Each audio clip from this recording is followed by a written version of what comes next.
साथ Sharma, news state Uttar Pradesh.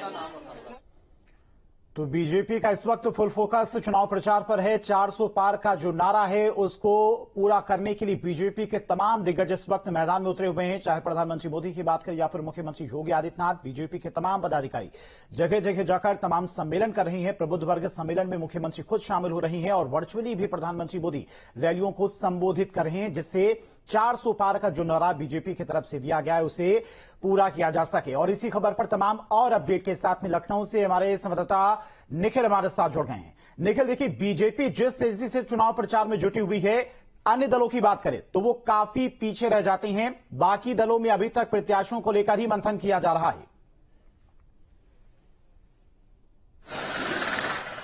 देखिए, Bharatiya Janata party एक बड़ी पार्टी के तौर पर है। उत्तर प्रदेश ही नहीं, देश में अगर हम बात करें तो सबसे बड़ी पार्टी के तौर पर भारतीय जनता पार्टी को देखा जाता है। तो ऐसे में निश्चित तौर पर चुनावी अभियान भी तेज होगा, लेकिन इससे पहले समझने की जरूरत इस बात की भी है कि भारतीय जनता पार्टी 24 घंटे 365 दिन चुनावी मूड में रहती है।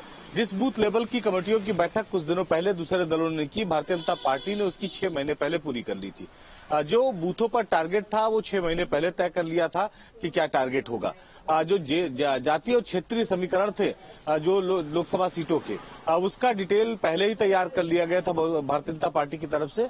तो दूसरे दल जिसकी तैयारी अब जब चुनाव नजदीक आया तब शुरू की, तो निश्चित तौर पर जिसकी तैयारी ज्यादा होगी, जिसकी संख्या भारी ज्यादा होगी, उसकी चुनाव अभियान भी तेज होगा। भारतीय जनता पार्टी की अगर हम बात करें तो बड़ी संख्या में जो भारतीय जनता पार्टी के बड़े नेता हैं उनको उत्तर प्रदेश में जिम्मेदारी दी गई है चुनावी प्रचार अभियान जो है वो चलाने की। तो आज ही अगर हम बात करें तो 2-3 बड़े कार्यक्रम है। एक तरफ प्रधानमंत्री नरेंद्र मोदी जो है नमो ऐप के माध्यम से जो तीसरे फेज की 10 सीटें हैं, लोकसभा सीटें, उन पर चुनाव प्रचार करेंगे। इसके साथ ही अगर हम बात करें तो अमित शाह और जो है वो राष्ट्रीय लोकदल के जो है राष्ट्रीय अध्यक्ष है, उनकी रैली होगी। इसके साथ ही हम बात करें तो राजनाथ सिंह आज एक नामांकन के कार्यक्रम में गाजियाबाद रहेंगे।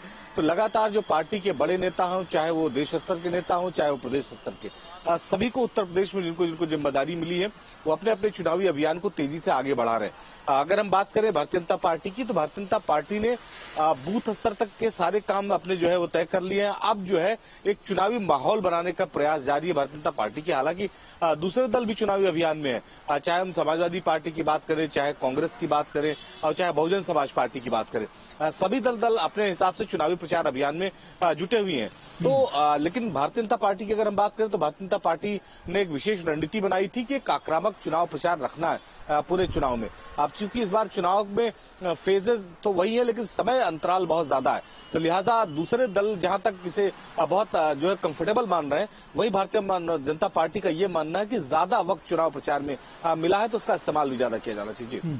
निखिल, समाजवादी पार्टी की बात करें तो बदायूं सीट को जिस तरह से लेकर घमासान मचा हुआ है, पहले धर्मेंद्र यादव फिर शिवपाल यादव, और अब चर्चा है कि शिवपाल यादव के बेटे आदित्य यादव यहां से चुनाव लड़ सकते हैं। तो ये कंफर्म माना जाए कि आदित्य यादव बदायूं से समाजवादी पार्टी के कैंडिडेट्स हो गए? देखिए, ये तय हो गया है कि अब बदायूं से आदित्य यादव ही समाजवादी पार्टी के अधिकृत कैंडिडेट होंगे।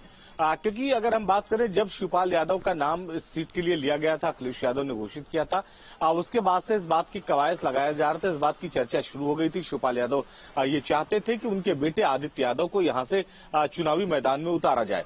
आदित्य यादव के भविष्य को लेकर आपने देखा, जब समाजवादी पार्टी में उस दौरान जब खींचतान चल रही थी, उस दौरान भी शिवपाल यादव की ये चिंता थी। जब पहले दौर की अखिलेश यादव से मुलाकात हुई थी तो उसमें भी तय किया गया था कि राजनीति में और उत्तर प्रदेश समाजवादी पार्टी में आदित्य यादव का भविष्य भी सुरक्षित होना चाहिए। लिहाजा ये माना जा रहा है कि शिवपाल यादव चाहते हैं कि उनकी जगह पर आदित्य यादव चुनाव लड़े, और जिसके लिए अब वो अखिलेश यादव को मनाने में कामयाब हो गए। तो ये माना जा रहा है आज से कल तक में जो है आदित्य यादव के नाम का ऐलान कर दिया जाएगा और पूरी जिम्मेदारी सीट की शिवपाल यादव की होगी। शिवपाल यादव ही आदित्य यादव को जिताने के लिए यहाँ से पूरी कैंपेनिंग करेंगे। समाजवादी पार्टी के और बड़े नेता भी लगाए जाएंगे। तो चूंकि भारतीय जनता पार्टी समाजवादी पार्टी की अगर हम बात करें तो चूंकि परिवार के बहुत सारे सदस्य लड़ रहे हैं, तो ऐसे में आदित्य यादव के लिए शिवपाल यादव ये सीट छोड़ना चाहते हैं। जी ठीक है निखिल, बहुत बहुत शुक्रिया आपका तमाम सारी जानकारी।